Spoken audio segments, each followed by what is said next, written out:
Nobody likes to talk about money, but it's an issue and problem that 60% of students in this state face.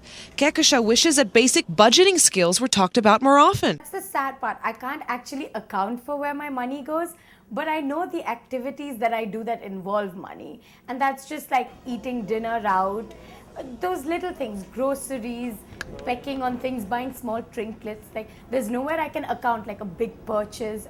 I had money given to me at the start of the semester that was supposed to last me to the end of the semester. So all of a sudden, I see this big pile of money that I've just not noticed. So the first half of the semester, I'm living like I'm the Sultan of Brunei's daughter. I just completely lost track. I had to pay rent for this month.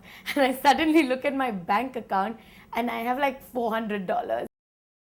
Ali Lanza works for American Student Assistance, helping college students budget their finances and student debt. Live like a student now so that you don't have to after college. And I think that that is very important, that people need to remember that living within a budget is not always the best thing or what people want to do, but it is something that you need to do. The problem occurs when you know you have access to unlimited amounts of money and you think, oh, this much just won't make a difference. I told my roommate to hide my credit card somewhere and I have no idea where it is right now. I think there is this notion, this preconceived notion that somehow when you become an adult, you automatically know how to manage your finances. And that's not necessarily true. We have seen cases of parents who have taken out loans for their students and who have gotten into, financial trouble. When I opened my account, like no one ever told me, like I'd expect them to tell me things to get me more into this whole banking system. This is how you can save, this is how you can organize your money. But none of that was ever said to me. It's really important that people step up and say, I'm having a problem, is there something that you can do to help me?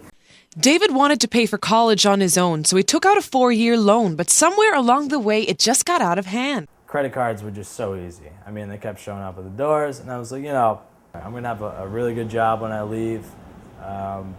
Who cares? What's a couple grand here, a couple grand there. When I leave, I'm going to be making 6 figures. Who cares? 3 or 4 months after I got my job, I looked at my income. I looked at how much debt I had, and I realized that, number one, I was going to have to move home. Occasionally, the weight of it will certainly weigh on my shoulders, where it'll kind of put me down for a little bit.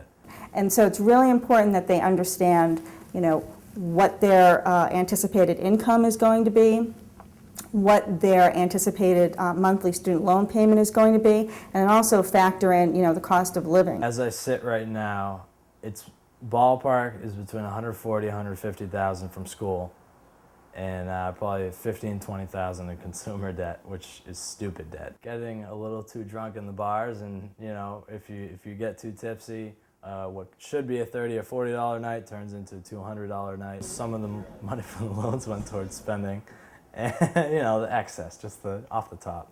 As bad as it sounds, I was knowledgeable. I was educated about all this stuff. Personal finances, I can spit back, any type of idea on savings and breakdowns and all that type of stuff, but I consciously made the choice to go into that much debt to spend instead of saving. Standard repayment term is 10 years, but with the loan amounts on the rise and with some different repayment options, it can go from anywhere from 10 to even 30 years now. The way I see it and the way I saw it from when I first accepted the burden was, if I can make it out of this, financially speaking, sky's the limit. I can do anything.